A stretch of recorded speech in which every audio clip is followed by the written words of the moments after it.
प्रणाम सुंदर साथ जी। बोलो श्री प्राणनाथ प्यारे की जय। बोलो श्री सदगुरु महाराज की जय। बोलो श्री राम रतन महाराज की जय। बोलिए श्री प्राणनाथ प्यारे गुरु की जय। सतगुरु महाराज की जय। रतन महाराज की जय। वंदो सतगुरु चरण को प्रणाम। अशुभ हरण मंगल करण धनी श्री देव चंद्र जी नाम। श्री प्राणनाथ निज मूलपति श्री महराज सुनाम। तेज कुंवर श्यामा युगल को पल पल करूं प्रणाम। पिया जी को पल पल करूं प्रणाम।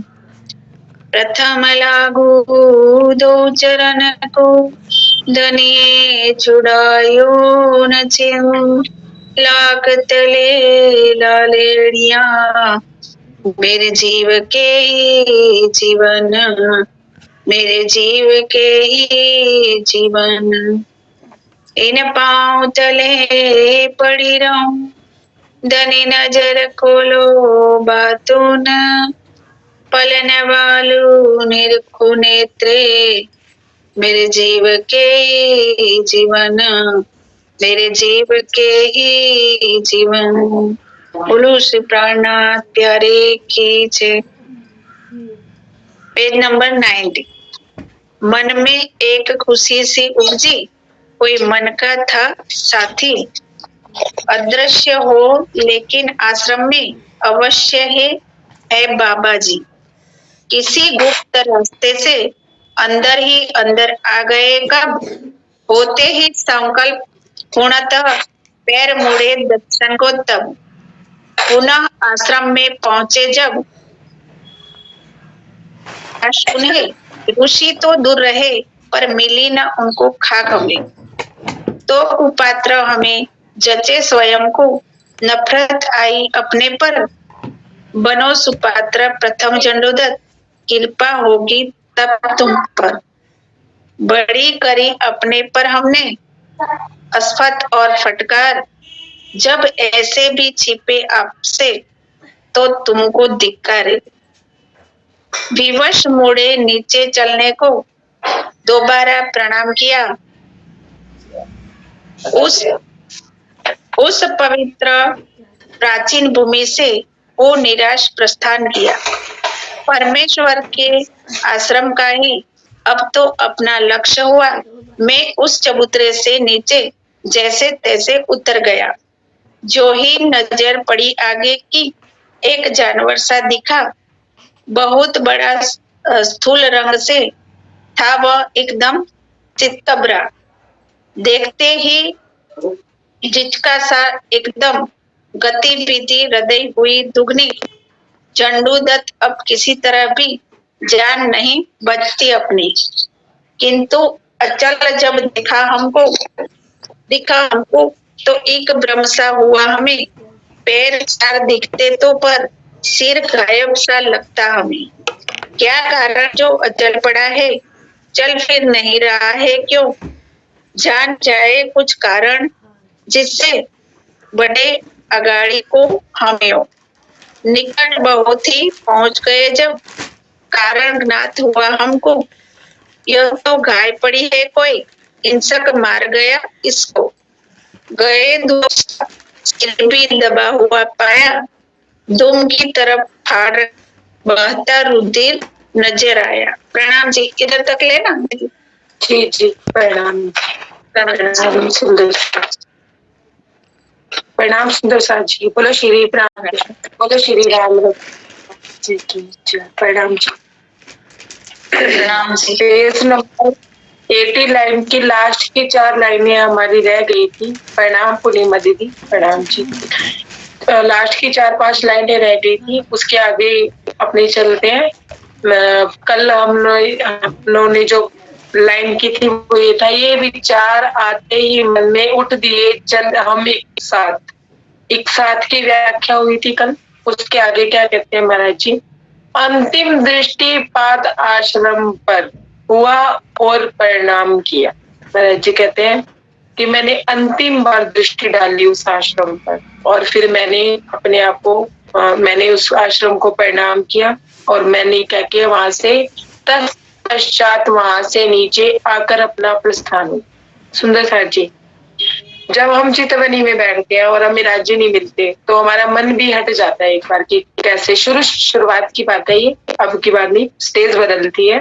तो जिस स्टेज में महाराज जी बखान कर रहे हैं उस स्टेज की मैं बात कर रही हूँ कि हमने 3 खंडों को देखा, उसके बाद हम लोगों ने कहीं ना कहीं महाराज जी को देखा, फिर अपने सूक्ष्म विचार हमारे अभी मन में चल ही रहे हैं, हमारे सूक्ष्म से सूक्ष्म विचार अभी बंद नहीं हुए जैसे महाराज जी सोच रहे हैं। तो महाराज जी क्या कहते हैं कि जब हम चितवन में बैठते हैं हमें कुछ नहीं मिलता, हमें दर्शन नहीं होते, तो हमारा मन भी कहीं ना कहीं से दुखी हो जाता है।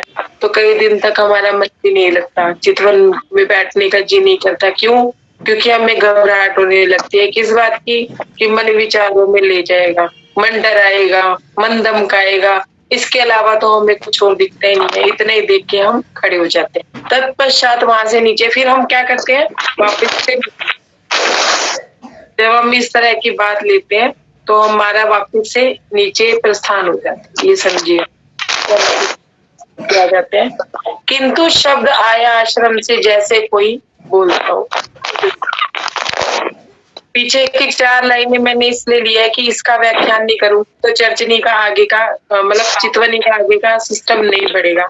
क्या कहते हैं, जब हम 2 दिन या 3 दिन चितवन में हमारा बैठने का मन नहीं होता, हमारा तन भी बैठने को तैयार नहीं होता और हम कोई आनंद की अनुभूति नहीं कर पाते, मन हमें डराता है, धमकाता है, युगों पीछे ले जाता है, 10 साल आगे ले जाता है।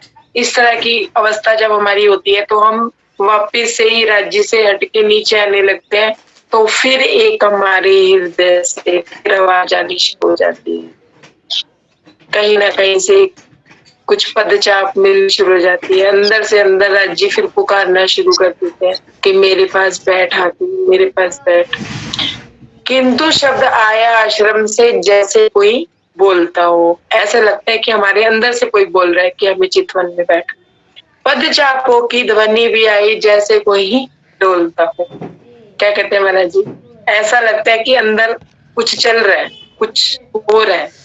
मतलब 2 दिन बाद 3 दिन बाद जब हम माया में लगे रहते हैं, होता है ना ऐसा हमारे। प्रैक्टिकल देखिए, अब आप सब प्रैक्टिकल अनुभव कीजिए और कुछ सुंदर साथ अपना वीडियो ऑन कर लीजिए कि मैं उनको देख के बात कर सकूं जो स्थिर बैठे हैं। तो महाराज जी कहते हैं कि फिर अंदर से कुछ दुनिया चलनी शुरू हो जाती है। हमारी 2 दुनिया है ना, एक बाहर की एक अंदर की, हमारे अंदर भी दुनिया बसी हुई। तो महाराज जी का कहते हैं कि ऐसा लगता है जैसे कुछ चल रहा है, अंदर से अंदर कुछ आवाज आ रही है, कोई चीज हमें फिर खींच रही है कि ये माया झूठ है, इस झूठ में नहीं फंसना है, वापस बाहर निकलो यहाँ से, अपने आप को उछालो और निकालो। इस तरह की बात महाराज जी कहते हैं कि ऐसे लगा जैसे कोई अंदर डोल। अब अगली लाइन मोस्ट इम्पोर्टेंट है, ध्यान से सुनिए। क्या कहते हैं, मन ही मन में खुशी सी उपजी, कोई मन का था साथी। हम क्या सोचते हैं, अंदर कुछ चल रहा है, अंदर से कुछ आवाज आ रही, कुछ अंदर डोलता हुआ हमें दिख रहा है। माया में हमारा विषय हो कि नहीं सही है, अंदर जाने की कोशिश कर रहे हैं, तो हमें क्या लगता है हमारे मन का मीत तो हमें अंदर ही मिले, बाहर नहीं मिले। बाहर सब खराब है, अंदर बहुत अच्छा है। सुंदर सा जी शुरू से महाराज जी एक ही बात कह रहे हैं, मन तन के जरिए अंदर जाना, अपने अंदर जानने की कोशिश करनी। और कहते हैं अंदर से फिर सूक्ष्म सूक्ष्म विचार हट जाते हैं, फिर अंदर से एक आवाज आती है, अभी विचार चल ही रहे हैं, मन अथल पुथल चल रही है, अभी मन में बवंडर। पर महाराज जी का मन और शरीर का कॉम्बिनेशन बैठ चुका है।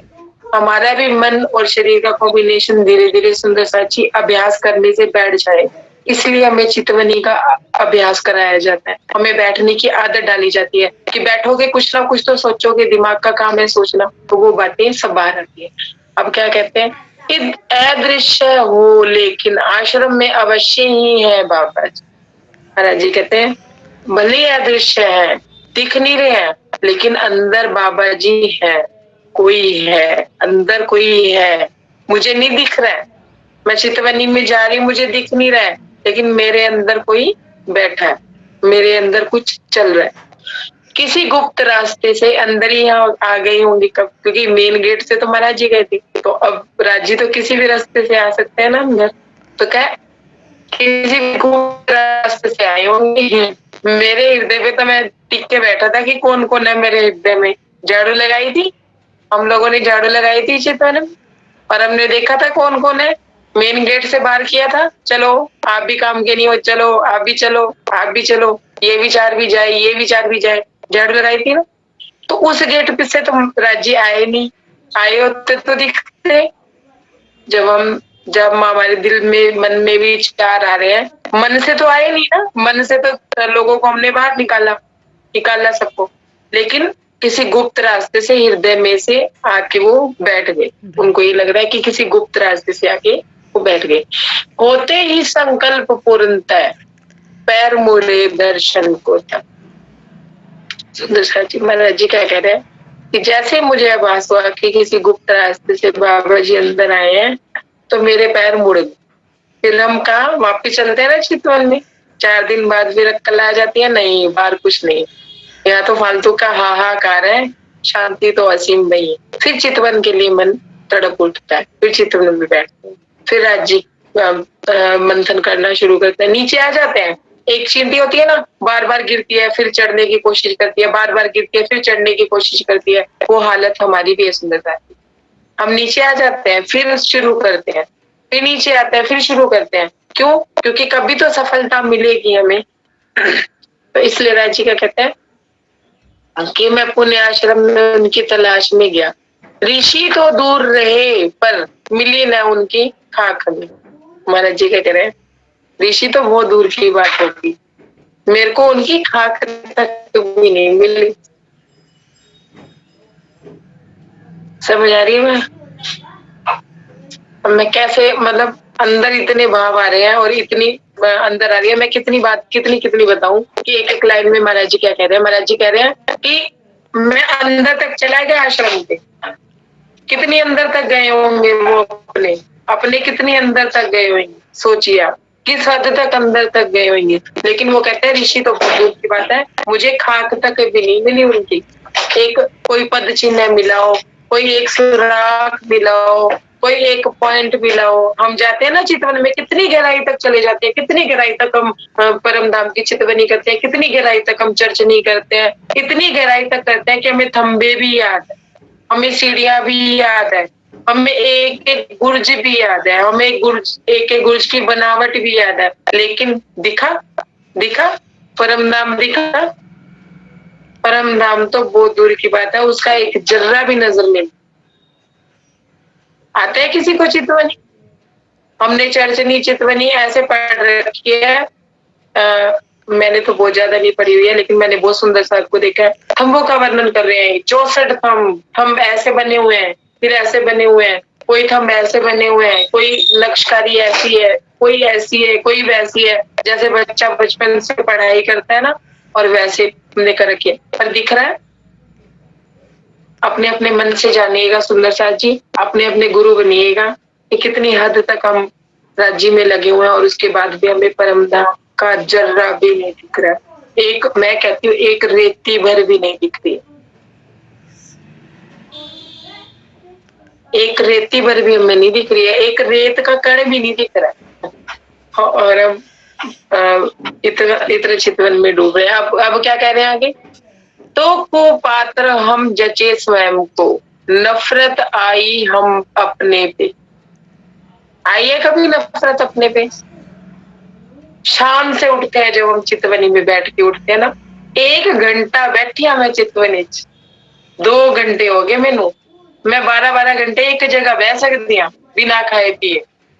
मतलब अपने पे गरीबी भाव तो नहीं आया कि मैं कितनी गरीब हूँ, 12 घंटे बैठ के भी, 2 घंटे बैठ के भी मुझे राज्य नहीं मिले, लेकिन अहंकार भाव आ गया कि मैं 2 घंटे बैठी हूँ, मैंने 2 घंटे चितवनी की है, मैंने 2 घंटे वाणी मंथन किया, मैं टिक के बैठी हूँ। इतनी देर कोई नहीं बैठ सकता, बुढ़ापे तक कोई भी नहीं बैठ सकता। जब हम बुढ़े हो जाएंगे हम भी कर।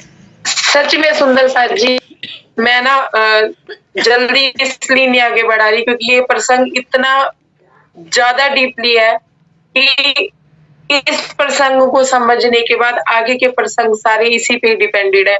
इसलिए मैं इसको जल्दी नहीं ले रही हूँ। मुझे क्षमा कीजिएगा कि जो सुंदर साथी ये चाहते हैं कि जल्दी आगे बढ़े, अभी तक मैं नहीं बढ़ा पा रही हूँ क्योंकि मुझे महाराज जी इजाजत नहीं दे रहे हैं। एक एक चीज मुझे समझानी पड़ रही है कि ऐसा होता है हमारे साथ। प्रैक्टिकल कभी सोचा हो आपने, या मुझे आप जवाब भी दे सकते हैं कि हम जब चितवन में से बैठ के उठते हैं और हमें कुछ दिखाई नहीं देता, तो कभी हमें आत्मग्लानि या अपने पे हुआ है कुछ? हमें अहंकार में नहीं उठते कि हाँ हमने 2 घंटे चितवन कर, 3 घंटे चितवन कर? होता है ऐसा या नहीं होता है कि हम तो सारा दिन राज्य में लगे रहते हैं? मैं तो 1 मिनट भी माया दी गल नहीं कर दी। मैं 1 मिनट किसी दी सुन के नहीं राजी। मैंने तो ना जहर लगता है किसी दी बुराई सुनना। कहते हैं ना, अपने आप में सोचते होंगे कभी, किसी को नहीं कहना, अपने आप को कहते हैं ना कि नहीं नहीं मेरे मन में नहीं है। लेकिन सुंदर साथ जी, महाराज जी अपने आप को क्या कह रहे हैं? महाराज जी कुपात्र थे, बोल के बताइए। महाराज जी कुपात्र थे, उनके जैसा पात्रवान तो कोई हो ही नहीं सकता था। कुछ था उनके पास, कोई ज्ञान, कोई ज्ञान चर्चा करने वाला, कोई उन्हें समझाने वाला कि चर्चनी ऐसे करो, चितवनी ऐसे करो। हमारे पास क्या है? सब कुछ है, फिर भी हम गरीब है। ये है गरीबी। कुछ नहीं है हमारे पास, हम गरीब है, हम कुपात्र। कुपात्र वो अपने आप को नहीं कह रहे, उन्होंने तो अपने आप के लिए कहा, लेकिन इस समय कुपात्र हम है कि इतना सब करने के बाद भी एक जर्रा नहीं दिखा हमें पर। महाराज जी का कहते हैं कुपात्र हम जचे स्वयं को, नफरत आई अपने पे। आई है अपने पे नफरत? चितवनी में बैठ के सारा जीवन मैं तो भी 2-3 सालों से ही लगी हूँ सुंदर साथ जी। और आप सुंदर साथ, जो बड़े सुंदर साथ है, वो ये कहते हैं कि हमने जीवन बिता दिया। जो सुंदर साथ मुझे अपने अनुभव बताते हैं कि हमने अपना जीवन बिता दिया सारा चितवन में, हमने सारा जीवन राज्य में लगा दिया। पर कभी अपने पे नफरत आई? या मुझे भी, मैं अपनी भी बात करती हूँ, मुझे अपने पे नफरत आई कि मैं प्रवचन तो कर रही हूँ, मैं रहने में नहीं आ पा रही हूँ, या मुझे परम धाम क्यों नहीं दिख रहा? जब मैं कहती हूँ महाराज जी से, जब आपको आप इतना खुलासा मुझसे करवा रही हो, मेरे तन से ये सेवा ले रहे हो, तो इसका मतलब कोई मेहर तो आप मुझ पे कर रहे हो। आपने मेरे को चुन लिया है, मेरे जीव को चुन लिया है, फिर मुझे परम धाम क्यों नहीं दिख रहा? कभी आई है अपने पे नफरत? मैं अपनी भी बात अपने से भी कह रही हूँ कि मुझे कभी नफरत आई है अपने पे कि हाँ भी तक करने के बाद मुझे लगता होगी महाराज जी अब तो परम धाम दिखा दो। लेकिन अगर राज्य ने मेहर की, हो सकता है बीतक के अंत तक कुछ चमत्कार हो। मैं भी अपने गिफ्ट का इंतजार करती हूँ। पर महाराज जी क्या कहते हैं, हम घमंड से उठते हैं। कैसे? 2 घंटे चितवनी की है मैंने, 2 घंटे कम नहीं होते। 3 घंटे में सारा दिन मैं जूम क्लास अटेंड करके राज्य के बारे सुने। क्या किया सुंदर सा जी? अगर वचन अंदर नहीं उतरा तो सिर्फ श्रवण सुख लिया और टाइम पास किया, माया में ना करके राज्य में किया, कर्म किया। आप कर्म का फल, अच्छे कर्म का अच्छा ही होता है और बुरे का तो बुरा ही। अच्छे कर्म का फल क्या है कि माया में आपके कोई प्रॉब्लम नहीं आएगी, कोई टेंशन नहीं आएगी, कोई दिक्कत नहीं आएगी। पर राज्य मिलेंगे बिना वचन हृदय में उतारे और बिना अंदर जाए।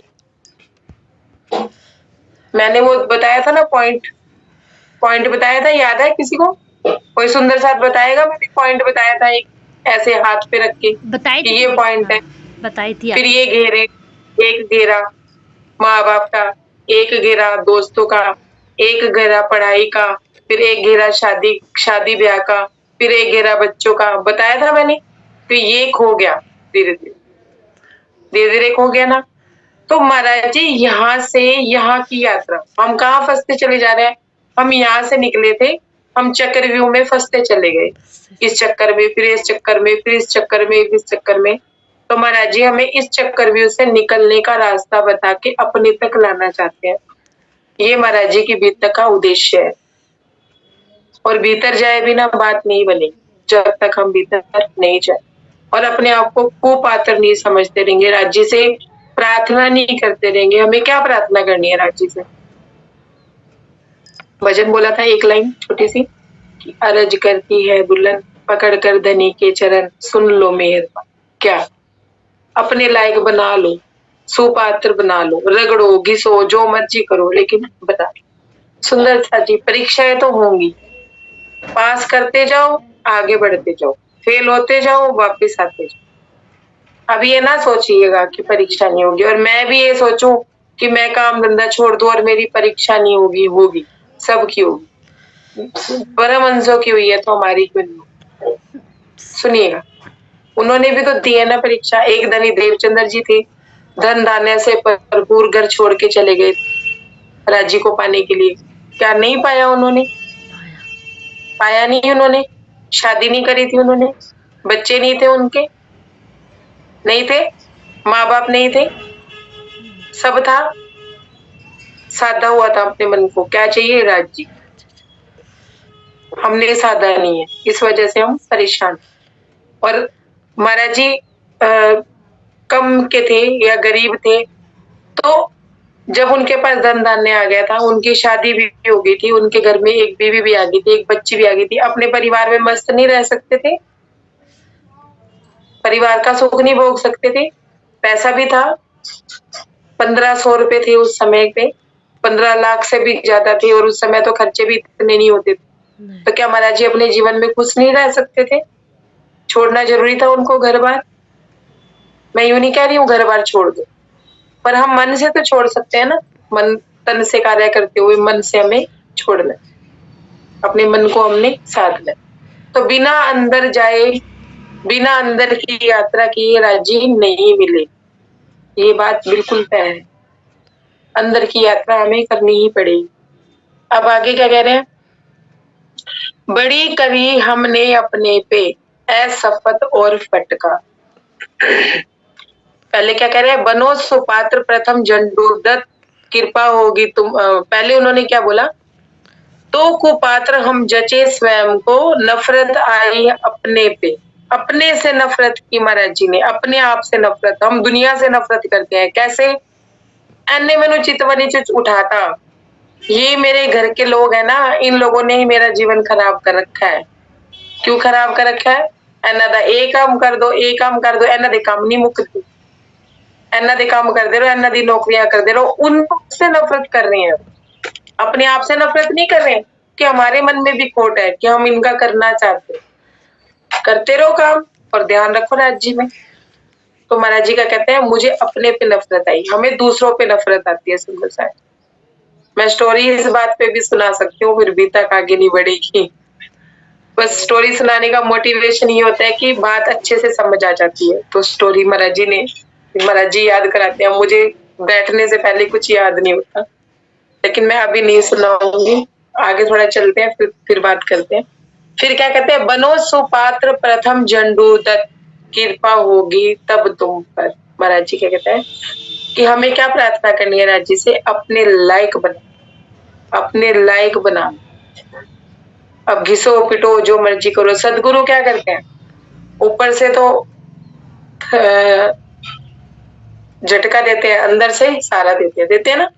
ऊपर से माया पड़ेगी, लेकिन अंदर से एक शांति, एक विश्वास होगा धनी के प्रति, एक ईमान होगा धनी के प्रति।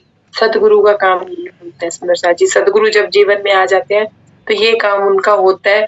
वो गढ़ने में फिर हमें तपाएंगे भी और हमें बनाएंगे। बनाने के बाद देखो हमें अपना भी, जब मूर्ति को बनाता है तो छेना हथौड़ी का पूरा इस्तेमाल करता है, तो वो तराशी जाती है और पूजा के लायक होती है। क्या कहते हैं कि पहले बने हुए थे तो उन्होंने अपने आप को सुपात्र बनाया, और हमें भी यही करना है। स्वयं अपने गुरु में स्वयं बनना है। हमारे सूक्ष्म गुरु अगर हमारे जीवन में है भी, स्थूल रूप में भी अगर हमारे सदगुरु हैं। प्रभा दीदी कुछ कह रहे थे? हमके थोड़ा सा पीछे ले लो, 19 मिनट का रिकॉर्डिंग हो गया था, मैं थोड़ा सा पीछे ले लो। हाँ जी, मतलब कि हमें अपना गुरु स्वयं बनना। और अगर हमारे जीवन में सदगुरु है भी, जरूरी नहीं है हम हर वक्त उनसे बात कर सकें, जरूरी नहीं है वो हर वक्त हमसे बात कर सके।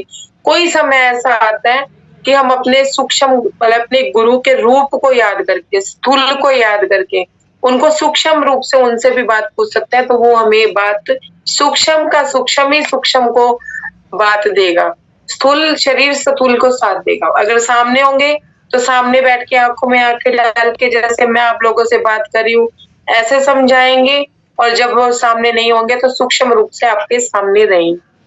अब सुंदर साथ जी, कई लोग ऐसा कहते हैं कि हम कोई गलत काम करने जाते हैं तो महाराज जी का चेहरा हमारे सामने आ जाता है, या मेरे सदगुरु का चेहरा मेरे सामने आ जाता है, तो मैं कहती हूँ नहीं नहीं, मेरे सदगुरु गुस्सा कर रहे हैं, मैं नहीं। और जब मेरे साथ कुछ अच्छा हो रहा था तो मुझे ऐसा लगता है वो मेरे साथ स्माइल कर रहे हैं, मेरे साथ हंस रहे हैं, मेरे साथ बैठ रहे हैं। तो जब राजी हमारे साथ हंस रहे हैं, बैठ रहे हैं, उठ रहे हैं, खेल रहे हैं, हम हर जगह राजी की अनुभवता महसूस करते हैं। तो जब हम गलत कार्य कर रहे हैं तो राजी सो जाते हैं, आंखें बंद कर लेते हैं? नहीं करते हैं। हम उनके बीच में और हमारे बीच में झूठ का पर्दा डाल देते हैं, ईर्ष्या का पर्दा डाल देते हैं, द्वेष का पर्दा डाल देते हैं। मैं ये नहीं कहती कि सब खुश रहो, स्वस्थ रहो, मस्त रहो, ठीक है, वो तो एक कहने की बात है। अगर आप गुस्से में हो तो गुस्से में रहो ना। अगर द्वेष में हो तो द्वेष में रहो, नफरत कर रहे हो किसी से तो नफरत करो, लेकिन एक रास्ता चुनो ना। एक रास्ता, एक अपने मन को एक रास्ते पे साध लो ना। समझे मेरी बात? जब हमने राज्य को चुन ही लिया है, हमने सत्य को चुन ही लिया है, तो फिर सत्य पे रहो ना। क्यों अगर तुम किसी से नफरत करोगे तो क्या आपने एक रास्ता चुन लिया नफरत का, अब आपने कहा मैंने नफरत ही करनी है, मैंने कुछ नहीं करना, तो उस नफरत के चलते पूरी दुनिया आपकी दुश्मन नहीं हो जाएगी? हो जाएगी या नहीं हो जाएगी? हो जाएगी ना। तभी तो तुम्हें प्रताड़ना झेलनी पड़ेगी। और अगर हमने राज्य को चुन लिया और हम राज्य के हमने कह दिया कि हम राज्य के हिस्से में आएंगे और राज्य हमारे हिस्से में आएंगे, उसके बाद दुनिया चाहे जो करे ना करे उनकी मर्जी, तो फिर दुनिया अगर हमें प्रताड़ना देगी तो हमें तकलीफ क्यों हो रही है? काहे परेशान होवत हो? काहे? समझ रहे हो बात? कि एक चीज चुन लो, सोच लो मन को। जब मन में ईर्ष्या उठे, द्वेष उठे, नफरत उठे, जेलिसी उठे, कुछ भी उठे, कोई भी भाव उठे, अपने मन को एक ही बात कहनी है, मैंने ये चुना ही नहीं, मैंने ये चुनना ही नहीं, मुझे नफरत चाहिए नहीं, मुझे मेरे राज्य चाहिए। ईर्ष्या हो, मुझे राज्य चाहिए, मैंने राज्य को चुना है, मैं उनको ही चुनूंगी। मन की साध्यता कर लीजिए सुंदर साथ जी। जब तक मन नहीं सदेगा तब तक राज्य नहीं मिले। और मन क्या है इसका भेद मैं लास्ट में जब एक स्टोरी सुनाऊंगी तो सबको पता चल जाएगा दोबारा से कि मन क्या है और मन कैसे नचाता है। एक सुंदर साथ का प्रश्न आया हुआ है, वो ये कह रहे हैं कि मेरे मन में ना वो चीजें आ रही है जिससे मेरा कोई लिंक ही नहीं, जिससे मेरा कोई मतलब नहीं है। मैं बैठती हूँ, सपने भी मुझे ऐसे ऐसे आ रहे हैं, सपने में भी मुझे मेरा मन तंग कर रहा है, मुझे नचा रहा है, अपने इशारों पे काबू ही नहीं हो पाया। तो उस बाबत मैं आपसे एक स्टोरी के माध्यम से उनके प्रश्न का आंसर दूंगी तो सारी कहानी समझ आ जाएगी। अभी महाराज जी का मन नहीं है, मन तो उन्होंने कब से अपना कंट्रोल में कर लिया, उनका तन और मन का कॉम्बिनेशन है, और उन्होंने अपनी इंद्रिय निग्रह सब किया हुआ है। उनकी कोई भी इंद्रिय प्रभावित नहीं है, ना खाने का, ना उन्हें सुनने का। वो शांत रहने में कितनी असीम शांति उन्होंने महसूस किया आश्रम में। हम लोग कहीं ऐसे जाएं, अब की कंडीशन अलग है, लेकिन जब शुरू शुरू में आश्रम में जाते थे कोई नहीं मिलता था ना, तो हमें ऐसा लगता था जैसे हमारे रिश्तेदार हमारे आसपास नहीं है, हमारे साथ कोई आया नहीं है, हम अकेले हैं, तो हमें अकेलापन महसूस होता था। आज हम मंदिर आश्रम में जाएं और हम ढूंढते हैं कि हमें एकांत मिले। हमें परिवर्तन आ रहे हैं ना, परिवर्तन आया ना हम लोगों में, हाँ या ना? कोई बोलेगा आया है ना, तो इसका मतलब हम परिपक्व हो रहे हैं ना, राज्य हमें पात्र बना रहे हैं ना, हमारी पात्रता बनती जा रही है, तो इसका मतलब हमारा रास्ता तो गलत नहीं है ना। तो ये अपने आप में गुरु बनना है कि हमारा रास्ता गलत है या नहीं है, हमें गलत रास्ते को चुनना नहीं है। मन भटकाएगा गलत रास्ते पे, लेकिन हमें सही रास्ते पे जाना है, अपने मन को शांत करना है, सही रास्ते पे जाना है। हमारा जी क्या कहते हैं, बड़ी करी अपने पे हमने असफत और फटकार, जब ऐसे ही छिपे आपसे तो ऐसे भी छिपे आपसे तो तुमको धिक्कारे। महाराज जी अपने आप को कह रहे हैं कि मैंने बहुत फटकारा अपने आप को।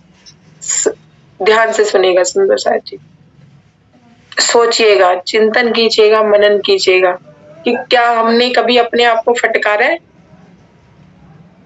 हम दूसरों को फटकारते हैं, जा मैं राजी च लगी हुई है, जा मैनू वाणी पढ़नी है, जा मैनू चितवनी करनी है, मैनू तंग ना कर, कमरा बंद कर और जा। अपने आप को भी, चलो वो कह दिया आपने जो कह दिया, आप राज्य के लिए एकांत ढूंढ रहे हो, कभी अपने आप को एकांत में फटकारा है? महाराज जी ने पीछे वाली भी तक ध्यान देते जाइएगा, महाराज जी पीछे क्या क्या करते आए जो हमें भी करना था, जो हमने आज तक नहीं किया। जब महाराज जी ने वो म्यूजिक संगीत सुना और उस संगीत के पीछे गए और उनको वहां से पत्थर मिले उस बंगालन से, सुनिएगा, महाराज जी ने आके अपने मुंह पे 2 थप्पड़ लगाए किसी ने? किसी ने आज तक अपने मुंह पे अकेले में थप्पड़ लगाए हैं कि हाँ भाई मेरा मन? महाराज जी के दीदी, महाराज जी के सुनने के बाद लगाए, पहले नहीं। तो नींद लगाए, रास्ता मिल रहा है ना, परिपक्व हो गए ना महाराज जी की भी तक सुनते सुनते कि हाँ मैं ऐसा करना है। उससे पहले लगाए थे कभी थप्पड़? और अब थप्पड़ लगाने का भाव आता है जब कोई गलत काम करते हैं, अपने मुंह पे थप्पड़। अपने बच्चों को तो बड़ा फटकारते हैं, हम गलत नहीं करना, जब खुद कर रहे होते हैं तब महाराज जी क्या कहते हैं, मैंने अपने आप को धिक्कारा, अपने आप को फटकारा, अपने आप को डांटा। जब ऐसे भी छिपे आपसे तो तुमको दिखारे। मतलब एक साधु महात्मा भी मुझे दर्शन देने को तैयार नहीं है, ऐसे धिक्कारे हो तुम, ऐसा धिक्कार है तुमसे। वाणी में श्री जी ने भी अपने आप को धिक्कार है मेरी इंद्रियों तुमको, नाक को, कान को, आंख को, हर तरह से धिक्कारा, फिर अपने जीव को, फिर अपने मन को धिक्कारा। प्रकाश हिंदुस्तानी में हुआ है ना ऐसा? कोई सुंदर साथ बताएगा? वाणी मंथन करते हैं हम सब लोग कि प्रकाश हिंदुस्तानी में महाराज जी ने कितना, श्री जी ने कितना फटकारा है अपने आप को। ध्यान से समझिएगा, ये बात समझने वाली है। 400 वर्षों से वाणी आई हुई है, 400 वर्षों से वाणी पढ़ी जा रही थी, 400 वर्षों से हम देख रहे थे कि इंद्रावती जी ने, महराज ठाकुर ने या श्री जी ने कैसे अपने आप को धिक्कारा था, फटकारा था, अपने आप को डांटा था, कैसे एक एक इंद्रिय निग्रह किया था। वाणी पढ़ के शुद्धि आई थी? नहीं आई थी, तभी तो 400 वर्षों से पढ़े हैं यहाँ पे। महाराज जी आए, महाराज जी ने जी परम से आए नहीं आए, कोई जवाब नहीं देगा तो मैं आगे नहीं बढ़ू, मैं यही स्टॉप कर दूंगी, मुझे जवाब देना पड़ेगा। वाणी से बोल रही हूँ मैं, वाणी से बाहर नहीं बोल रही हूँ, कोई शब्द वाणी से बाहर का नहीं है। तो इसलिए अपने आप को अनम्यूट कीजिए और मुझे जवाब दीजिए, क्या श्री जी ने नहीं फटकारा? प्रकाश हिंदुस्तानी में हमने नहीं पढ़ा? अब उन्होंने अपना जीव तक निकाल के, अपनी जान तक निकाल के, क्या इतना विरह नहीं करा? करा है या नहीं? करा है ना, हद से ज्यादा करे, तक उनके निकल गए। अपना जीव को फटकारा, इंद्रिय को फटकारा ना, फटकारा तब भी लोगों को वाणी से सुध नहीं आई। सुंदर साथी ध्यान से समझिएगा, वाणी पढ़ने से सुध नहीं आई। क्यों? क्योंकि उनके शब्दों को हमने जीवन में नहीं उतारा। अगर उतारा होता तो वाणी से सुध आ जाती, समझ आ जाती। महाराज जी आए परम नाम से, उन्होंने ये करके दिखाया, उस राह पे चल के दिखाया, बिना वाणी के अपनी रहनी को करके दिखाया, और उन्होंने फिर राज्य को पाया। अभी तक में कहीं नहीं आया कि महाराज जी को एक सुंदर साथ भी मिला हो, एक सुंदर साथ का संग में मिला हो। कहीं आया? अभी तक की बीतक में आधी बीतक हो चुकी है, कहीं कोई संग नहीं, कहीं कोई ज्ञानी नहीं, कहीं कोई रास्ता दिखाने वाला नहीं। साधु संत ऐसे मिले जो फटकार रहे हैं, साधु संत ऐसे मिले जो अघोरी बाबा है, साधु संत ऐसे मिले जो गुरु बन के बैठे हैं। सुंदर साथ जी समझिएगा, सच्चे सदगुरु की खोज कर रहे हैं, लेकिन अभी सतगुरु नहीं है, सत्य की राह दिखाने वाला कोई नहीं है। लेकिन उनको पहचान हो चुकी है, उन गुरुओं की, उन महात्माओं की, उन साधुओं की, उन अघोरी बाबाओं की कौन है। समझिएगा ध्यान से, अब आगे क्या कह रहे हैं? विवश मुड़े नीचे चलने को दोबारा प्रणाम किया, उस पवित्र प्राचीन भूमि से निराश प्रस्थान किया। सुंदर सा दोबारा से चल। जब हमें लगेगा ना कि हम कुपात्र है, हम पात्र नहीं है, आप जी ने हमें पात्र बनाया ही नहीं है पूरी तरह से हम पात्र बन ही नहीं पाए हैं। जब हम अपने आप को धिक्कारेंगे, जब हम आपको पीटेंगे, अपने को पीटेंगे, दूसरे को नहीं। दूसरों को तो हम दे देते हैं, इसकी वजह से मैं दुखी हूँ, मैं इसकी वजह से दुखी हूँ, मैं इसकी वजह से दुखी हूँ। हमारे दुख निरर्थक है। असल दुख ये है कि हमें जो कहा जाता है ना, वाणी में शब्द कहा जाता है ना, दुख खावना दुख पीवना, ऐसी चौपाई है ना। मुझे कोई बताएगा इस चौपाई को कि दुख तो हमारा आहार है, दुख बिन नींद न जाए, कहा जाता है ना। मैं चौपाइयों में कमजोर हूँ सुंदर साथ जी, प्लीज आप लोगों को चौपाई याद है तो आप चौपाई दोहरा दीजिए, रिकॉर्डिंग में भी आएगी तो सुंदर साथ को समझने में आसानी रहेगी। कोई एक जना तो हमारो आहार है और हमको दुख खाए, दुख के मारे सब फिरे और बिरला साथ निभाए। आप समझे? दुख क्या खाना है हमें, क्या दुख खाना है हमें, क्या दुख पीना है हमें। वो नहीं कि माया का दुख खाना है, 24 घंटे माया का दुख ले रहे हैं, 24 घंटे टेंशन डिप्रेशन में पड़े हैं।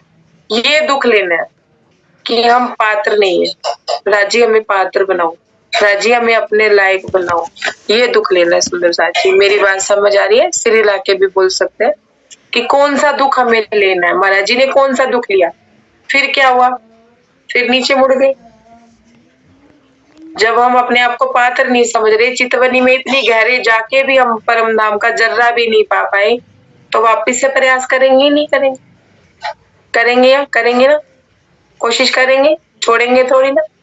फिर क्या कहते हैं? विवश मुड़े नीचे चलने को दोबारा परिणाम किया। महाराज जी कहते हैं कि मैंने परिणाम किया, दोबारा से मैं नीचे आया। अब आगे की यात्रा ध्यान से सुनिए। 1-1.5 घंटे की बीतक होती है और उसमें बहुत थोड़ी थोड़ी बीतक ले रही मैं। जब उस पवित्र प्राचीन भूमि से हो निराश प्रस्थान, महाराज जी कहते हैं कि चितवन में जाके, इतने गहरे चितवन में जाके भी जब राज्य के दर्शन नहीं होते, जर्रा नहीं मिलता, तो मैं प्रणाम करके दुखी मन से हम वापिस उस चितवन से बाहर आते हैं, अपने आप को बाहर लेके आते हैं। इसलिए सुंदर साथ जी हमें चितवन में बिठाया जाता है, ये अभ्यास हमें कराया जाता है। इसीलिए कराया जाता है कि हम डीपली तक जा सके, डीपली तक पहुंच सके। कहते हैं नहीं मिला तो मैं नीचे वापिस, मतलब नीचे आया, नीचे चलने के लिए मैंने प्रस्थान किया। परमेश्वर के आश्रम का ही अब तो अपना लक्ष्य हुआ। परमेश्वर का आश्रम जहाँ पे वो रात रुके। फिर हम क्या करते हैं, मंदिर आश्रम जाते हैं, बस वो सोचिए कि शेरपुर गए तो महाराज जी की समाधि में जाके बैठ गए, और पन्ना जी गए तो गुम्बद जी में जाके बैठ गए। बैठने के बाद जब डीपली, जब आते आते तक 8 दिन मेरे साथ ऐसा होता है, मेरे साथ ऐसा हुआ है, अनुभव बताती हूँ, इसमें शायद आप लोगों को आसानी कि मैं गई जैसे पन्ना जी, तो माया तांडव करना शुरू कर देती है। बस ट्रेन में बैठो नहीं और तांडव शुरू हो जाता है, उस तरफ तो ध्यान होता नहीं है। लेकिन सुंदर साथ जी, ये गलतियां मैंने की है, तो कृपया करके आप लोग पन्ना जाइएगा तो ये गलतियां मत कीजिएगा। इसलिए मैं बार बार, पता नहीं मुझे महाराज जी निखारना चाहते थे, राज जी निखारना चाहते थे, तो मुझे बार बार बुलाते थे और मैं भी बार बार खींची चली जाती थी कि यहाँ से तो गई कि राज्य से मुलाकात करने जा रही हूँ, राज्य से प्रणाम करने जा रही हूँ। जाके राज्य को प्रणाम किया, उधर से फोन आ गए माया की, यहाँ ये हो रहा है, वहां वो हो रहा है, वहां वो हो रहा है। दूसरे दिन राज्य को प्रणाम किया इस भाव से कि नहीं राज्य मुझे आप चाहिए। तीसरे दिन माया ने इतना घेरा डाला कि राज्य माया में ये ठीक हो जाए, राज्य माया में वो ठीक हो जाए, राज्य ये हो जाए। वो मांगा, अपना समय गवाया और मायूस मन से अपने घर वापिस आ गए। आके फिर जब मन मंथन किया कि क्या मांग के आए, माया में तो सब ठीक होना ही था, क्योंकि माया में दुख हो चाहे सुख वायरल बुखार की तरह होता है, 3-4 दिन में तो उतर ही जाना है। लेकिन वहां का समय हमारा खराब गया, वहां जाना खराब गया, वहां जाना निरर्थक हो गया। क्या बन के आए हम? नास्तिक, पाखंडी। नास्तिक बन के गए थे, गए आस्तिक बन के थे, लेकिन वहां जाके माया की चीजें मांग ली, नास्तिक बन गए। जीव सृष्टि में और हमारे में अंतर नहीं रहा।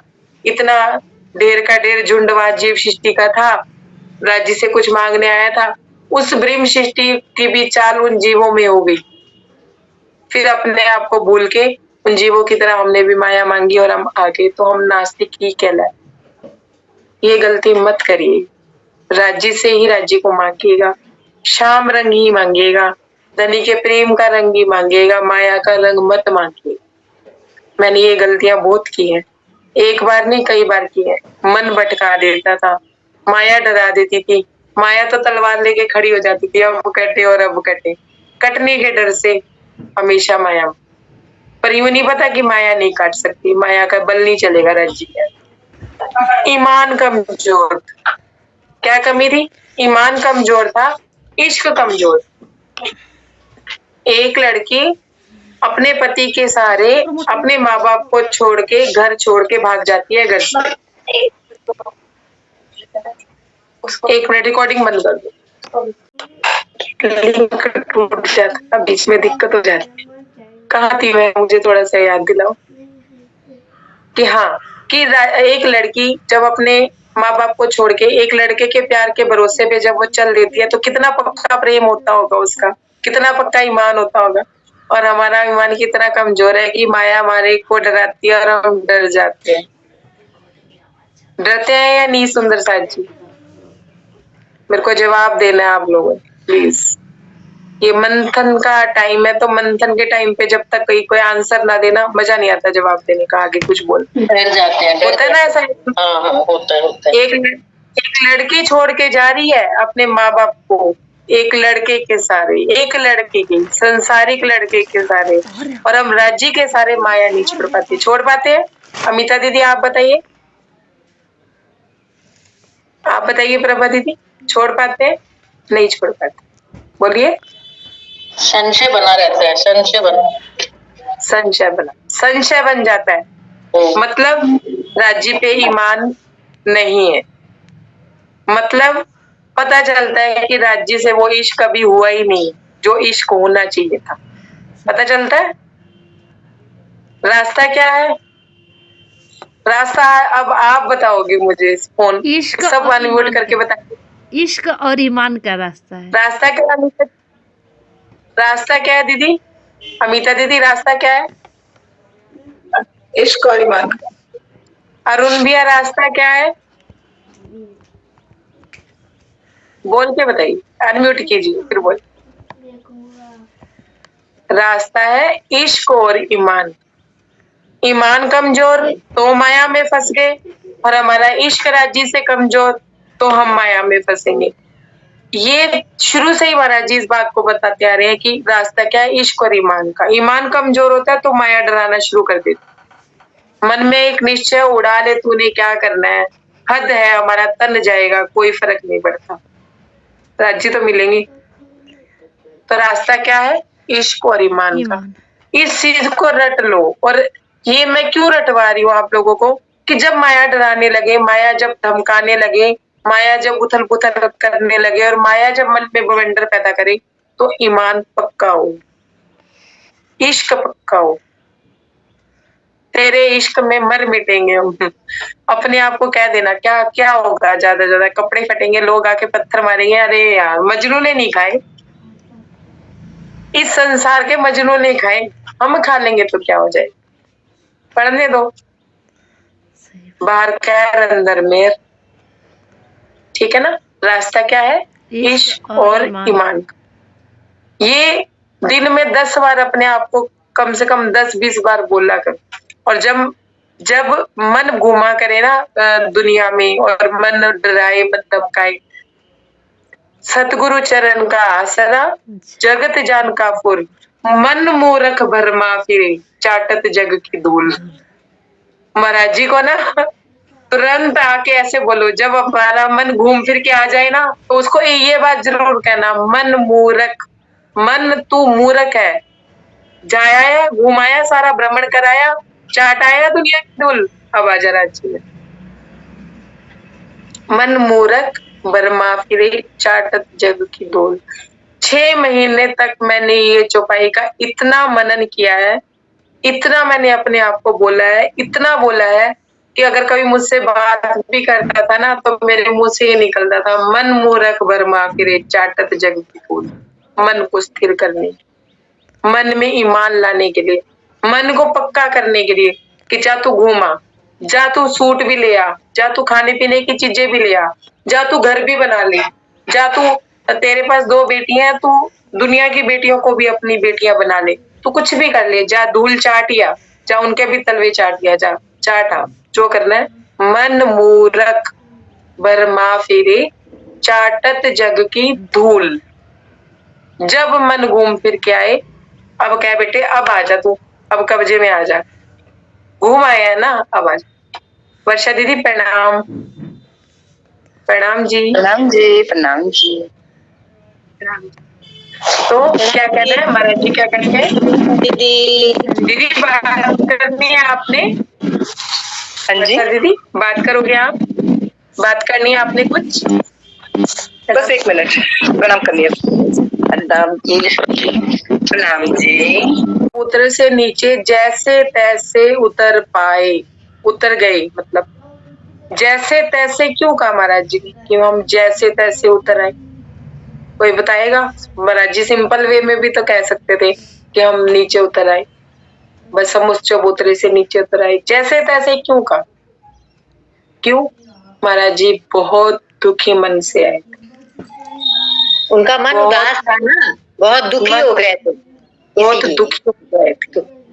क्योंकि वो महात्मा जी के दर्शन करना चाहते थे। सुंदर साथ जी हुए नहीं, और हम लोग भी जब चितवन में बैठते हैं और हमें राजी नहीं मिलते, लेकिन हमारा अहंकार भाव इतना होता था कि होता है कि हम 2 घंटे चितवन में बैठे हैं, उस अहंकार भाव को लेते हैं, जबकि हम ये नहीं सोचते हैं कि हम कैसे पात्र बने कि हम चितवन में राज्य को देख सके, हम चितवन से मिल सके, लेकिन हमारा अहंकार भाव राज्य भाव को छुपा दे। ठीक है, अब ये फाइनल हो गया कि हमें दुख कैसा लेना है, दुख कैसा, दुख खावना, दुख पीवना, दुख तो हमारा आ रहा है और को दुख का है। अब जो राज्य की रूह नहीं होगी, ध्यान से सुनेगा, जो राज्य की रूह नहीं होगी उसे काहे का दुख? वो तो 14 लोग ब्रह्मांड के देवी देवताओं से मिलके खुश, समझ रहे हैं बात को। लेकिन जो राज्य से मिलना चाहती होगी, जो धनी से मिलना चाहती होगी, जीव सृष्टि नहीं ऐसा करेगी, कारण वो माया भौतिकता में खुश है, उसे भौतिकता मिल रही है तो वो परमात्मा की नीर समझ रही है कि सब कुछ सही है। मैंने अक्सर देखा है कि जैसे शॉप पे भी बात चलती है ना, तो मैं कहती हूँ तुम क्यों जाते हो मंदिर आश्रम में, या तुम क्यों रोज मंदिर में जाते हो, रोज तुम सेवा पूजा पाठ करते हो, क्यों करते हो? करते तो हम भी हैं, हमारा भाव अलग है, उनका भाव अलग है। तो अक्सर पता है क्या कहते हैं, क्यों जाता है मंदिर आश्रम में इंसान? इसलिए जाता है कि हाँ घर में शांति बनी रहे, घर में कोई प्रॉब्लम ना आए, कोई तकलीफ ना आए, बस। मैंने कहा इससे ज्यादा क्या? परमात्मा की रूहें हैं हम, उसमें मिल ही जाएंगे मरने के बाद, अपने को क्या टेंशन लेनी। पर यहाँ सबको शांति होनी चाहिए, घर परिवार में कोई टेंशन नहीं होनी चाहिए, धन धान्य भरपूर होना चाहिए। ये होती है जीव सृष्टि की चाल, जो हम लोगों ने भी चलनी शुरू कर दी कि घर परिवार सेट होना चाहिए, घर परिवार में सब शांति होनी चाहिए, ऐसा होना चाहिए, वैसा होना चाहिए। हम इसलिए तो महाराज जी कहते हैं कि जीव सृष्टि में आके हम लोग भी जीव सृष्टि जैसी चाल चलनी शुरू कर देते।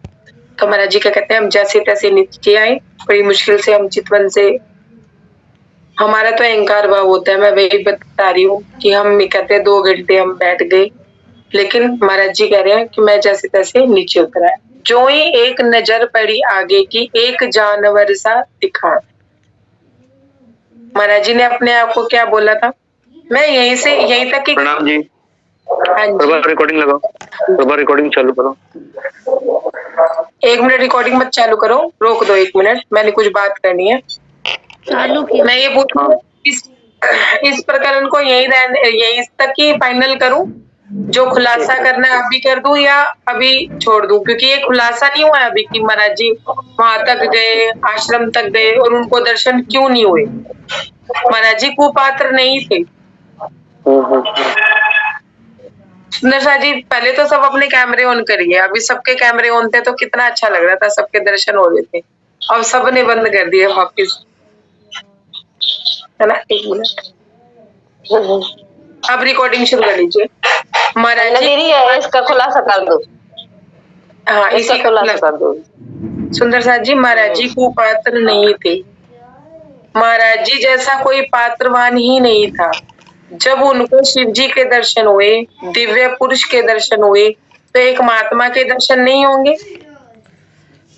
क्यों नहीं हुए उस महात्मा के दर्शन? ये चिंतन का विषय नहीं है कि महात्मा के दर्शन उनको क्यों नहीं हुए। जब शिव जी भगवान उनको दर्शन देने को तैयार है, लेकिन महात्मा के दर्शन नहीं हो पा रहे, कोई कारण होगा, कोई वजह होगी। अब उस खुलासे को सुनिए। अब आता, ये तो महाराज जी ने अपनी बात सारी बताई। अब आप मतंग ऋषि की बात सुनिए। मतंग ऋषि के साथ क्या था? वो भी सत थे, सतबल उनमें भी बहुत था और महाराज जी में भी बहुत था। वो स्थूल रूप से अपने सूक्ष्म रूप में आ गई थी, समझिएगा। वो भी महाराज जी का इंतजार करे कि वो भी एक दुल्हन ही थी, समझिएगा, ध्यान से सुनिएगा। वो एक दुल्हन थे, लेकिन वो महाराज जी का इंतजार कर रहे थे। उनको पता था, जो इतनी प्रॉब्लम्स के बाद, इतनी झंझट और इतनी भयानकता, इतने जंगली जानवरों से बचते बचाते कोई अगर मेरे तक पहुंचेगा तो वो मेरे से सच्चा प्रेम करता होगा, तो वो मेरे तक पहुंचे। ध्यान से समझिए, ठीक है। प्रभा दीदी अनम्यूट कर लो आप अपने आप को। ये थोड़ा ना समझने वाला विषय है, ध्यान से समझिएगा, क्योंकि इसमें खुलासा हो जाएगा सारा। वो महाराज जी का इंतजार कर रहे थे बैठे बैठे। इतने वर्षों से वो महाराज जी का इंतजार कर रहे थे कि मेरा दूल्हा मुझसे मिलने आएगा। महाराज जी सत्य का स्वरूप थे और वो भी सत्य का स्वरूप था। सत्य का और सत्य का मिलन होना जरूरी था, लेकिन क्यों नहीं हो पाया? इसलिए नहीं हो पाया कि महाराज जी के सत्य बल के आगे मर्तंग ऋषि को अपना सत्य बल कमजोर भी लग रहा था। या यूं कह लो कि एक दुल्हन के सामने दूल्हा आए और दुल्हन उनका इसका इंतजार कर रही हो वर्षों से कि मेरा पति आएगा, मुझे लेके जाएगा, और दुल्हन ये चाहती है कि मैं पूरा श्रृंगार कर लूं तब मैं दूल्हे के सामने जाऊं। समझ आ रही है? कि मेरी नथनी सही हो जाए, मेरी मांग टिक्का सही हो जाए, कि मैं मेरे दूल्हे के सामने तब जाऊं जब मेरा श्रृंगार पूरा हो जाए। वो अपने आप को महाराज जी के सामने आने के लिए अपूर्ण समझ रहे, इसलिए महाराज जी के आगे नहीं आ रही, आ नहीं पाए। वो अपने आप उस आत्मग्लानि में रह गई कि मैं तो, मेरे में इतना सत्य बल नहीं है जितना इनमें है। मैं अब सुनिए सुंदर साथ जी, वो जो ध्यान से सुनने वाली बात है कि हम राज्य से नहीं मिल पाते। क्या कारण है कि हम राज्य से नहीं मिल पाते? पूरन पूरन से मिल सकता है। तो महाराज जी क्या कहते हैं कि तुझे मुझसे मिलन करना है तो पूरन हो क्या? पूरन का मिलन हो सकता, पूरन का मिलन। लेकिन वर्तंग ऋषि को इस बात का भान नहीं था कि अपूर्ण व्यक्ति भी, अपूर्ण भी अगर कोई चरण का आश्रय ले लेता है तो वो पूर्ण हो जाता है और वो से मिल सकता है। मृत्यंग ऋषि के पास भी सतगुरु नहीं थे। समझ आ रही है मेरी बात? उनके कोई गुरु थे वहां पे? कोई ज्ञान पुस्तिका देखी आपने? वहां पे कोई ज्ञान पुस्तिका का वर्णन हुआ? कोई ज्ञान की बात वहां लिखी हो? कोई आश्रम में उन्होंने चौक से या किसी चीज से कुछ लिखा हो, कोयले से कुछ लिखा हो, कोई लिखी हुई बात बताई महाराज जी ने? एक एक चीज का वर्णन किया मर्तंग ऋषि के आश्रम का। कोई ज्ञान पुस्तिका नहीं थी, कोई वहां पे कोई ज्ञान का कोई शब्द नहीं था, कुछ नहीं था, क्योंकि उनके पास भी सतगुरु नहीं थी। वो अपने आप को अपूर्ण मान रहे थे। तो महाराज जी पूर्ण थे, तो महाराज जी का इंतजार वो कर रहे थे, लेकिन वो दुल्हन अपने आप को तैयार नहीं समझ रही थी अभी कि मैं तैयार। समझिए, वो अपने साज सज्जा में लगी हुई थी, अभी अपने आप को बना रही, अपने आप में बन रही थी। इसका एक थोड़ा सा अनुभव के आधार पे एक बात बताती हूँ। हम जब किस तरह से समझाऊं, बात आ रही है अंदर लेकिन मैं समझाऊं कैसे। जब हम ईमानदारी से अपने मन को देखें, अपनी आत्म को देखें, तो क्या हमारे मन में लेश मात्र भी माया नहीं होती?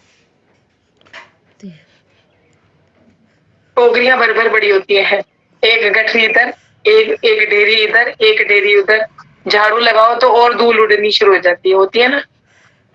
तो उसमें राजी आएंगे, ये कैसे मान सकते हैं, कैसे समझ सकते हैं इस बात को? फिर हम अपने आप में गिलानी करते हैं ना इस बात को कि कैसे मिलेंगे राजी, अभी तो मैं माया च पई हूं। कभी कभी अपने आप को खुद को फील होता है ना, हजे तो मैं ऐसी चीज टिकी हुई हूं, हजे मेरा दिल ऐसे सूटे चटक गया है, हजे मैं 5,000 दी 2,000 दी, मतलब छोटी से छोटी चीज में मैं फंसी हुई हूँ। अपने अनुभव के आधार पे बताती हूँ कि मैंने किसी का सूट सिला, ठीक है, मेरे को कपड़ा उसमें से बच गया, ठीक है। अब मैंने उस कस्टमर को ये कह के कपड़ा नहीं दिया कि कपड़ा नहीं बचा, कि चलो कोई चीज बन जाएगी, उसने क्या करना है, उसका बेकार होगा। उसका बेकार होगा या नहीं होगा वो बाद की बात है, चाहे वो पौने बना के फेंक दे, कुछ भी करे, लेकिन मेरा मन तो उस कपड़े में अटक गया ना। ध्यान से समझिएगा, मेरा मन तो अटक गया ना उस कपड़े में। बचा हुआ कपड़ा है, इसका मैं कुछ करूंगी, क्यों अटक गया? जिसकी चीज है उसको दो। तो इसका मतलब हम अपनी सूक्ष्म से सूक्ष्म रूप को देखना है, सुंदर सा सूक्ष्म से सूक्ष्म बात को देखना है कि हम ऐसी क्या हरकत कर रहे हैं, हमारा मन कहाँ कहाँ अटके जा रहा है। इसके लिए मैं एक छोटी सी स्टोरी आपको सुनाती हूँ, छोटी नहीं है स्टोरी, थोड़ी लंबी है लेकिन समझानी जरूरी है। एक व्यक्ति जिसके मन में हमेशा बड़बड़ रहती थी, कुछ ना कुछ मतलब मन चेत में चलता रहता था, मन काबू में नहीं आता। तो गुरु के आश्रम में गया तो गुरु ने कहा ठीक है चलो तुम यहीं रहो, फिर देखते हैं क्या होता है। गुरु तो अपने पास ही बुला के ना उसकी शुद्धि करेंगे। मैं सुना दूं स्टोरी, मैंने शुरू तो कर दी लेकिन ऐसा तो नहीं कि आप सुनना नहीं चाहते। नहीं सुना सके, सुनना है। तो वो गुरु के आश्रम में रहने लगा, तो गुरु को कहने लगा मेरा मन ऐसे भागता है वैसे भागता है। गुरु ने बहुत तरीके बताए, मन उसका टिका या नहीं टिका। अब परीक्षा तो होगी ना, कि गुरु ने तो समझा दिया कि मन को ऐसे टिकाना है वैसे टिकाना है। अब परीक्षा की बात आई, गुरु ने उसके हाथ में भिक्षा का पात्र दिया, जाओ भिक्षा लेके आओ। भिक्षा लेने गया, वो सब जगह भिक्षा ले आया। एक लड़की थी जो उससे बड़े प्रेम से बड़े लाड से उसको भिक्षा देती थी। अब उससे भिक्षा लेके जब आया तो अपने गुरु के सामने तो झूठ बोल ही नहीं सकते, जब बीमारी को डॉक्टर को बताओगे नहीं तो इलाज कैसे होगा। आके अपने गुरु से कहता है कि गुरुजी मेरा मन बहुत पापी है। कि क्यों, क्या हुआ? क्या? मैं उस लड़की से भिक्षा लेने गया और उस लड़की ने मुझे इतने प्रेम से भिक्षा दी, वो इतनी सुंदर थी कि मेरा मन डोल गया। तो गुरु ने कुरेदा, अब जख्म को तो कुरेदा ही जाएगा ना, उसको उसके में से घाव में से कोई चीज फंसी है, कांच फंसा है या कील फंसा है, उसको निकालने के लिए थोड़ा सा कुरेदते ही है ना, छोटी सी फांस भी चुभ जाती है तो कुरेदते हैं। गुरु ने कुरेदा उसको, क्यों, क्या हुआ? सुंदर है, सुंदर चीजों को देखने में क्या जाए? क्या नहीं गुरुजी, आप अच्छे से जानते हो कि वो स्त्री सुंदर है और मैं पुरुष रूप हूँ, तो कैसी वासनाएं मेरे मन में आती होंगी, कैसी वासनाएं मेरे मन में उड़ान ले रही है। अब मैं क्या आपको स्पष्ट शब्दों में बताऊं, आप समझ जाइए। गुरु कहते ठीक है, अब तुम्हें एक बात बताता हूँ, तुमसे मन कंट्रोल नहीं हो रहा है ना। वो उनको एक घोड़े के पास ले गए। घोड़े का नाम उन्होंने रख दिया मन, कि ये मन है तुम्हारा। अगर तुमने इस घोड़े को कंट्रोल में कर लिया तो तुम अपने मन को कंट्रोल में कर लो। समझिएगा, समझते जाइएगा ध्यान से। इसने कहा, उसने कहा ये तो कोई बड़ी बात नहीं है, ये तो मैं 2 दिन में कर दूं। ऐसे कह के उसने क्या किया, घोड़े के पास पीछे जाके खड़ा हो गया। घोड़े ने 2 लात दे के मारी उसके, वो दूर जाके गिर गया पीछे में। गुरु को कहता, गुरुजी देखना इस घोड़े ने मेरे को लात। तो उन्होंने कहा घोड़े अगर मन के पीछे लगोगे तो लात ही तो खाओगे। घोड़ा क्या है? मन। ध्यान से समझिएगा, मन के पीछे लगोगे तो लात ही खाओगे ना।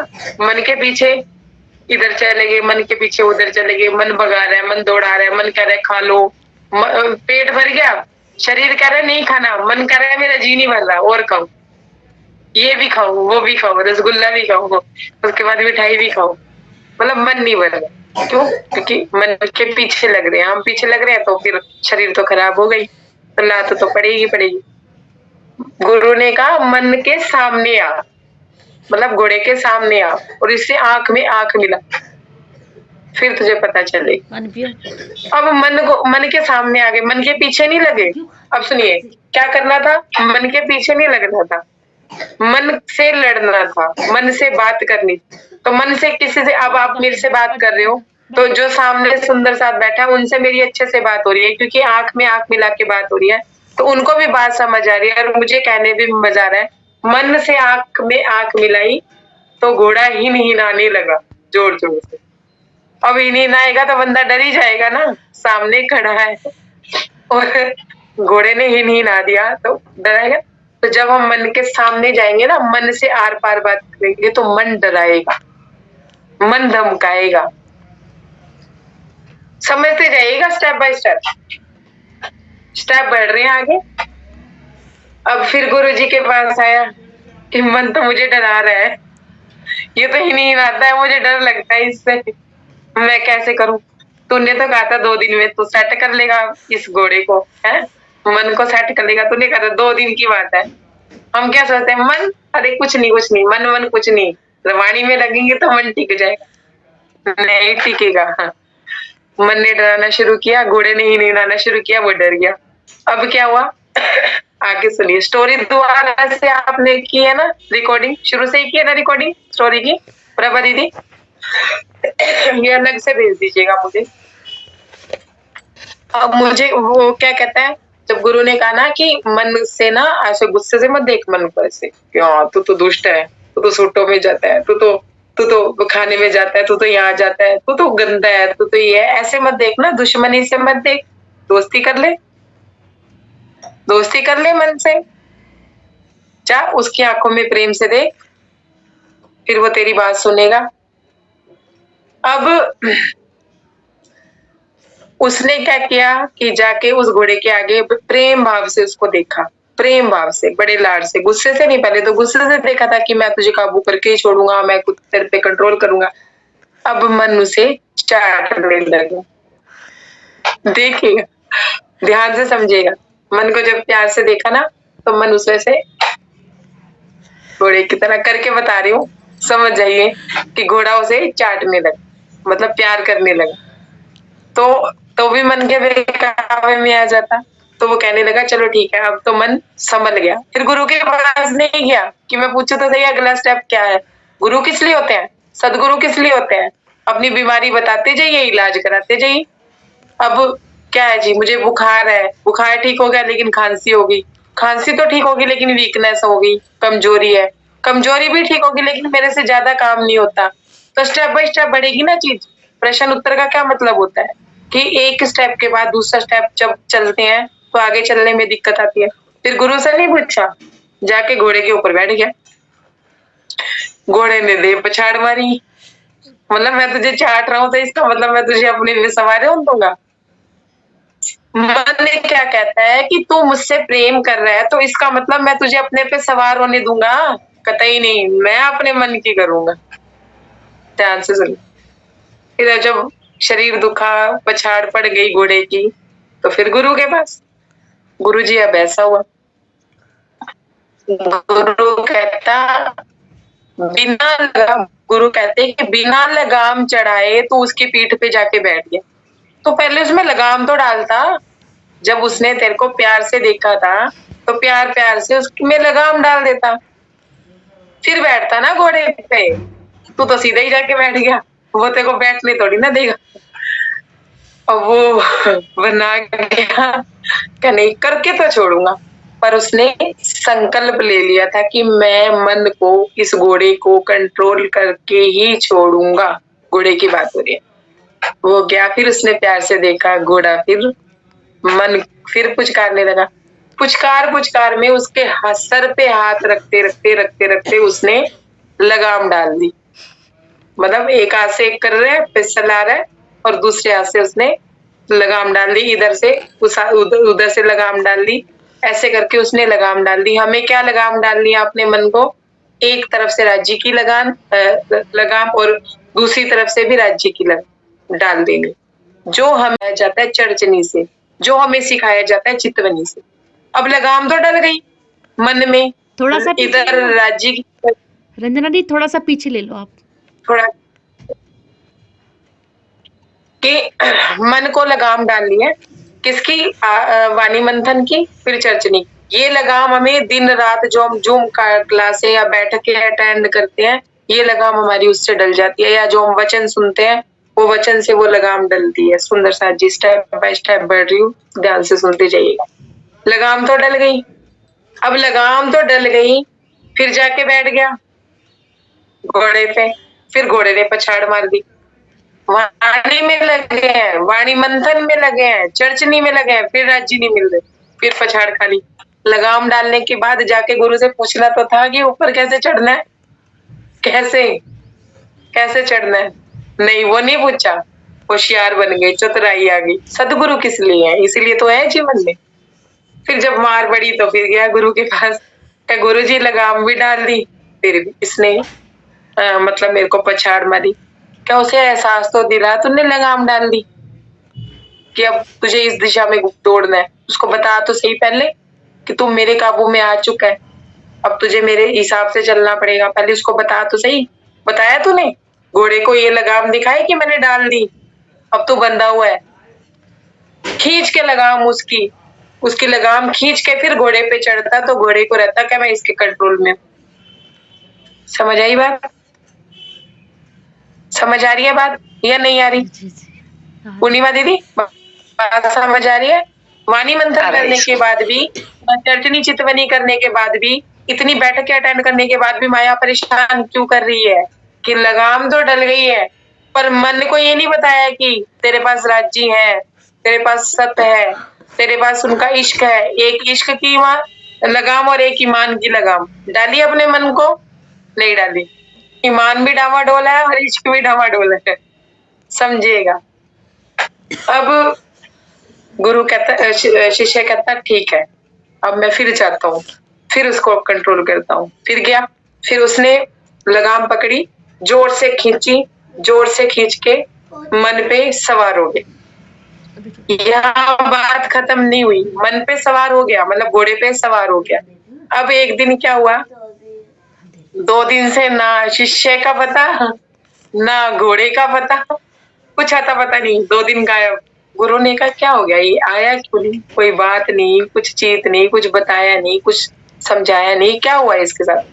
फिर गुरु भिक्षा लेके आ रहे थे, तो इतने में क्या हुआ कि शिष्य दिखाते हुए इधर से आया और हवा की तरह आया, हवा की तरह चल दिया, ऐसे घूम के अपने गुरु के इधर से ऐसे घूम के पूरा राउंड लगा के परिक्रमा करके, परिक्रमा करते करते गुरु से बात कर रहे हैं। गुरु कह रहे रोक इसे, रोक। कहे ये रुक नहीं रहा, ये मेरे हाथ में नहीं आ रहा, ये मेरी सुन नहीं रहा, ये भागे ही जा रहा है। ऐसा कहते हुए वो भाग गया। मतलब कहाँ गया, किसी छोड़ नहीं गया, कुछ मतलब गुरु को दिखना ही बंद हो गया।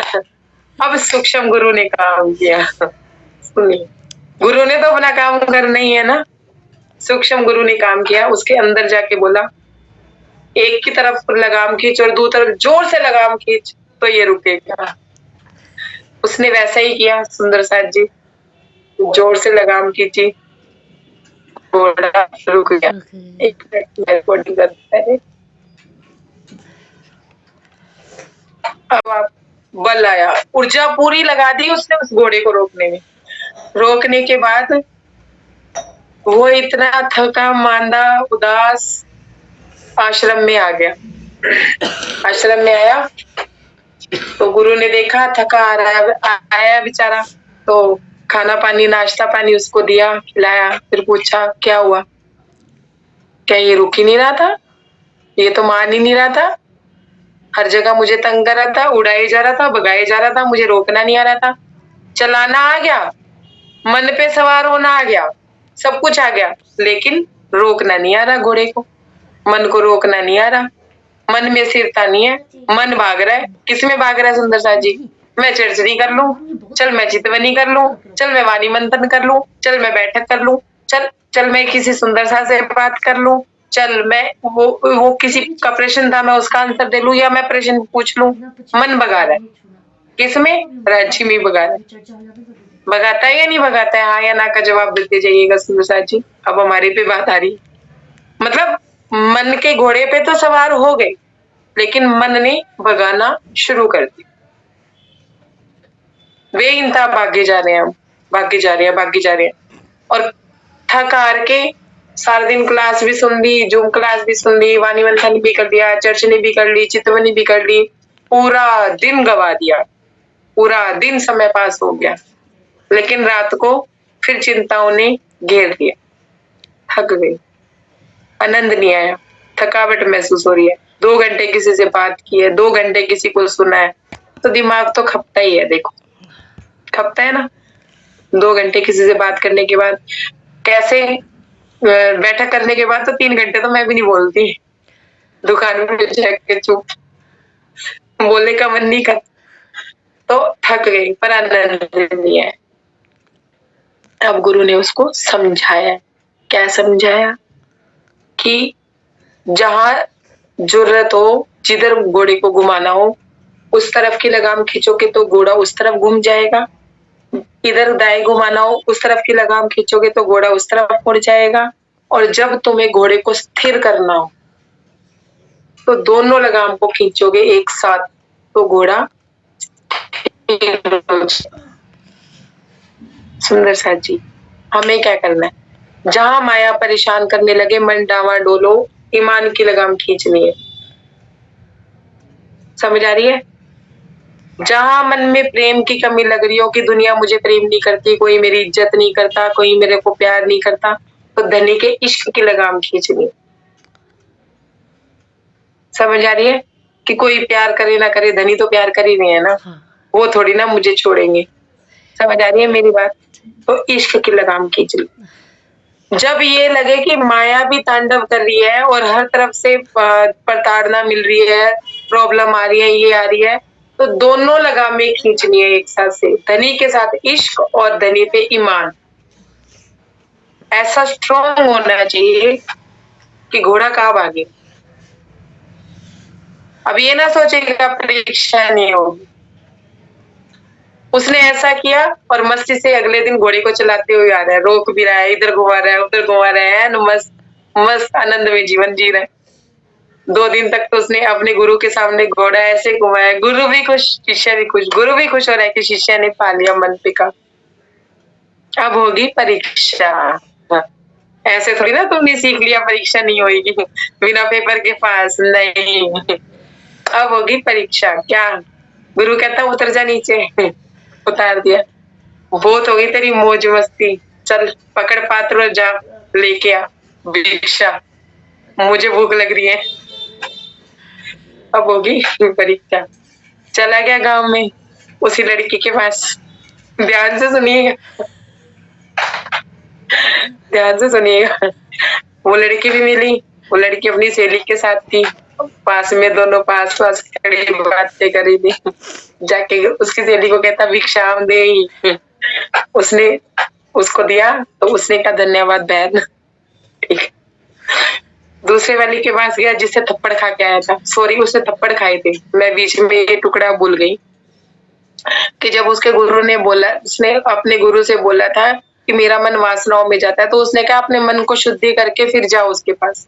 तो जाके उसका मन काबू में नहीं रहा, तो उसने उस लड़की को कुछ बोल दिया था, तो 2-3 लफाड़े मारे थे उस लड़की ने उस शिष्य को, तो वो मार खा के आया था, उसके गाल सूजे हुए थे। तो उसके गुरु ने पूछा था क्या हुआ तुझे, तेरे गालों पे किसने लफाड़े मारे हैं, क्या बात है?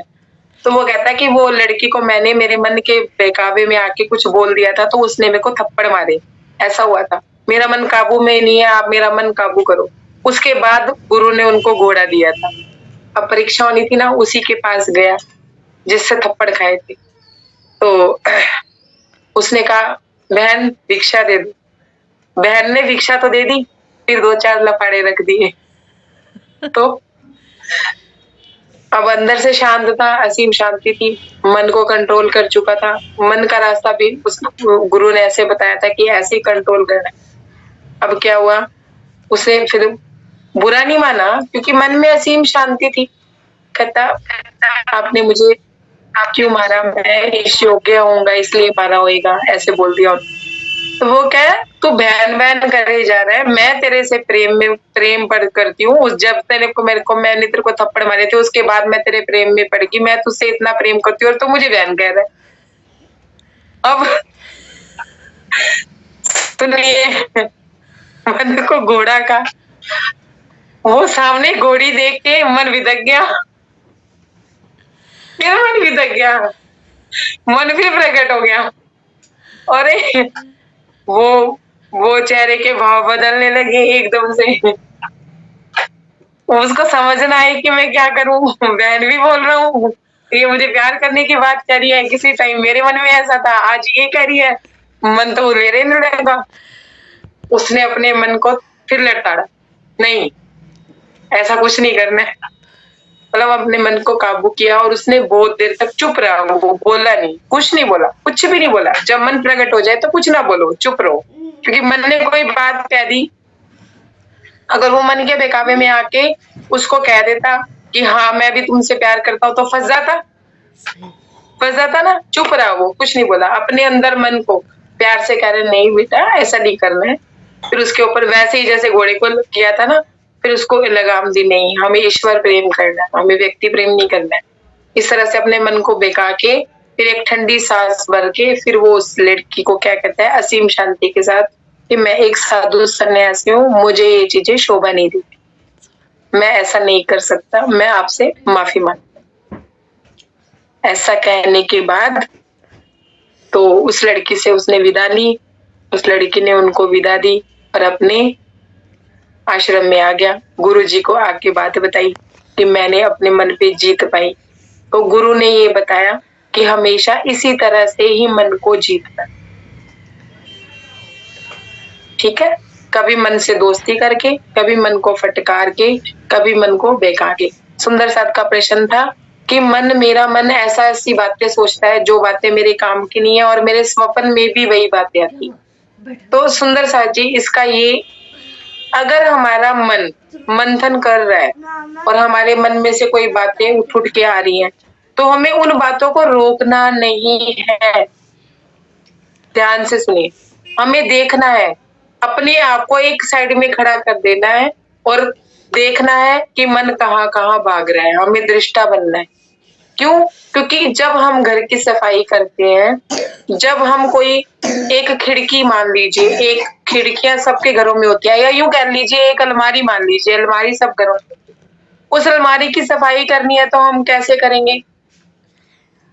अगर हमने उस अलमारी की अच्छे से सफाई करनी है तो कैसे करेंगे? पहले अलमारी को सारा खाली करेंगे, फिर उसको गीले कपड़े से साफ करेंगे, फिर इसको साफ सुथरे कपड़े से साफ करेंगे, उसके बाद उसके अंदर हम कुछ सजाएंगे, कुछ बिछाने वाला बिछाना होगा, फिर उसके ऊपर जो कपड़े हमारे काम के होंगे वो एक खाने में रखेंगे और जो कपड़े बेकार होंगे हम निकाल देंगे। लेकिन पहले तो सर्दियों के कपड़े हो चाहे गर्मियों के कपड़े सारे बाहर निकालने पड़ेंगे ना। तो ऐसे ही जो हमारे मन में बातें छिपी होती हैं, जो बसी होती हैं, वो रह रह के सामने आती है, जो बरसों पहले की छिपी हुई है, वो विचार निकलने को उतारू होते हैं कि हम निकले, हम किसी ना किसी तरह से बाहर आए, किसी ना किसी तरह से मैनेजमेंट करें, तो वो चीजें सब निकलने को तैयार होती है। इस वजह से ही हमारे मन में वो बातें भी आती हैं जो हमारे मन ने कभी देखी नहीं होती, कभी सुनी नहीं होती, लेकिन कहीं ना कहीं हमारा मन वहां लगा होता है, कहीं ना कहीं हमारे मन में घर कर चुकी होती है। वो उसको खाली होने दो, आने दो विचार, रोकना किसी विचार को नहीं है, रोकोगे तो वो कहीं ना कहीं दब जाएगा। जब चितवनी में बैठोगे तब उभर के आ जाएगा, सूक्ष्म से सूक्ष्म विचार भी अगर आ रहा है आने दो। आप लोगों ने सिर्फ दृष्टा बन के उसको देखना है, ना तो उससे घबराना है, ना डरना है, ना उससे प्रेम करना है। ये भी चराया, ये काम का नहीं है, छोड़ दिया। ये व्यक्ति मेरे हृदय में है, राज्य से बढ़ के नहीं है। ये व्यक्ति मेरे हृदय में है, ये मुझसे प्रेम करता है, मैं इससे प्रेम करती हूँ, पर ये राज्य से बढ़कर नहीं है। निकाल दो, निकाल फेंको, लगाओ झाड़ू, झाड़ू फूका करते रहो। एक दिन का भी नहीं होना चाहिए, जैसे महाराज जी ने बोला कि आश्रम में बैठ के एक दिन का भी नहीं था। मतलब चितवन में एक दिन का भी लेश मात्र भी माया का नहीं होगा। वाणी में भी लिखा है कि जब लेश मात्र भी माया हृदय में नहीं होती है तो राज्य मिलता है। तो सुंदर साथ जी जो मतंग ऋषि थे, वो अपने आप में अपने आप को पूर्ण नहीं समझ पा रहे थे। दुल्हन अभी तैयार नहीं थी दूल्हे के सामने आने के लिए। जब हम तैयार नहीं है राज्य के दर्शनों के लिए, हमारे अंदर माया है और राज्य हमारे पास आके अब महाराज जी किस मन से नीचे उतर रहे हैं और किस मन से दूर जा रहे हैं। सुनिए, जब महाराज जी हमारी चितवन में आने के लिए तैयार होते हैं, बिल्कुल रेडी होते हैं, वो हमारी सहरग से नजदीक है, लेकिन हम जब वो देखते हैं कि मेरी रूह चितवन में माया विचरण कर रही, माया के बारे में सोच रही है, माया की इच्छाएं चल रही है, माया के व्यक्ति चल रहे हैं, तो राज्य को कितनी मायूसता होती होगी हमसे। कितना बुरा लगता है कि ये मेरे बारे में नहीं सोच रही है। ये रो रही है तो माया के लिए रो रही है, ये हंस रही है तो माया के लिए हंस रही है। कहीं भी इसको मेरे से प्रेम नहीं है, कहीं भी ये मेरे लिए नहीं रो रही है, मेरे लिए नहीं तड़प रही है, कहीं भी इसकी तड़पन में मैं नहीं हूँ, कहीं ना कहीं माया है। तो राज्य को कितना बुरा लगता। ये करने भेजा था मैंने तुझे, मैंने तो सिर्फ को तेरे को सिर्फ दिखाना था। तू बंदरिया बन के नाच क्यों रही है? तुझे मदारी बन के खेल देखना था। तू तो बंदरिया बन के माया में नाच रही है, रो रही है, पिट रही है, तनाव ले रही है, टेंशन ले रही है। तो सोचिए महाराज जी किस मन से उतरे और किस मन से फिर राज जी क्या कहते हैं, इसका विस्तार मैं कल करूंगी, क्योंकि 1 घंटे की विस्तारता है कि राज जी इतना रास्ता पार करके हमारे पास आते हैं, हमारी हर माया की इच्छा पूरी करते हैं, हमारी हर मुंह से निकली बात को पूरा करते हैं। हम सोचते भरा और बात पूरी हो जाती है। राज जी अपने होने का, अपने अपने प्रेजेंट का अनुभूति हमें देते हैं। उसके बावजूद भी हम हमारा राज्य पे ईमान, राज्य ये कहते हैं इसका मतलब मैंने ईमान नहीं कमाया है, इनको ईमान नहीं हुआ भी कि ये मैं हूँ, मैं इनका कर सकता हूँ, मैं इनको देख सकता हूँ, ये ईमान नहीं है इनको मेरे पे। तो फिर महाराज जी क्या कहते हैं, अभी इसको और ईमान दिलवाना पड़ेगा। फिर माया का कोई झटका आता है, फिर राज्य अपने होने का ईमान हमें देते हैं। फिर भी हम इतने कमजोर और इतने नालायक, मैं आप लोगों के लिए ये शब्द नहीं, अपने लिए ये शब्द इस्तेमाल कर रही हूँ। फिर हम इतने नालायक और इतने कमजोर हैं कि हमें नौकरी छूटने का डर है, मोह माया छूटने का डर है, हमें रिश्तेदारों के नाराज होने का खतरा है, हमें शादियां ब्याह में जाने का सुख चाहिए, हमें किसी के मरने मुरने पे जाने का, उनका दुख में आज हम नहीं जाएंगे तो कल कौन आएगा, ये दुख अभी हमारे अंदर घर करके बैठे हैं। दुख एक धनी का नहीं है, दुख एक राज्य का नहीं, दुख माया का है, संताप माया के हैं। बात वही, माया में अच्छा हो गया तो राज्य के लिए झूम लिए, माया में बुरा हो गया तो राज्य के लिए रो ली। वो राज्य प्रेम नहीं है, राज्य के इश्क में रोना नहीं। राज्य कहते हैं मैं बचपन से बाले से बुढ़ापे लग मेरे सिर खड़े सुभान। इंद्रावती सखी जी ने इतनी बड़ी बात हमसे कह दी कि मेरे सिर पे खड़े हैं, आप लोगों के सर पे भी खड़े हैं, महाराज जी के सर पे भी खड़े थे जब वो, अभी वो राज्य से नहीं मिले हैं, लेकिन राज्य में महाराज जी में भी सत्य बल है, महाराज जी का भी कर रहे हैं, है ना, बाले से बुढ़ापे लग, लेकिन फिर भी इसको मेरे पे अभी ईमान नहीं, माया के लिए रूल। तो कितना मतलब मायूस होते होंगे राजी कि इसको मेरे पे ईमान नहीं हुआ, मैं क्या करूं, इसको कैसे समझाऊं कि मैं हूँ, किसका है ये तुमको इंतजार में। गाना सुना है किसी ने? आज सुन लेना, ये गाना डाउनलोड करना और सुनना। किसका है ये तुमको इंतजार में, राजी कि मैं हूं ना, क्योंकि इंतजार कर रही है। मैंने क्या के बोल मुझे याद नहीं आ रहे हैं, लेकिन ये बोल बहुत प्यारे हैं। प्रभा दीदी आप इस गाने को डाउनलोड करके इसका लिंक भेजिएगा ग्रुप में, और आज सब सुंदर साथ ये सुनिएगा कि राजी एहसास दिला रहे कि मैं हूँ, क्यों मुझसे दूर छिप रही है मुझसे, मतलब छिप गए थे ना, तड़प वो भी रहते तभी तो उनको पदचाप सुनी थी ना। अभी ये प्रसंग पूरा हुआ नहीं है, इस प्रसंग का बाकी विस्तार मैं करूंगी कल, क्योंकि ये प्रसंग इतना सस्ता नहीं है कि हम आप इसको मैं छोड़ के आगे बढ़ जाऊं। हमें हमारी चितवन में राजी आते हैं, गारंटी है इस बात की, सतगुरुओं ने गारंटी दी है, गारंटी दी है कि चितवन में राज्य आते हैं, पर हम माया के विचरण के चक्कर में राज्य को देख नहीं पाते हैं, उनसे मुलाकात नहीं कर पाते हैं। वो पूर्ण है, हम अपूर्ण। ठीक है ना सुंदर सा? कोई गलती हो तो क्षमा कीजिएगा।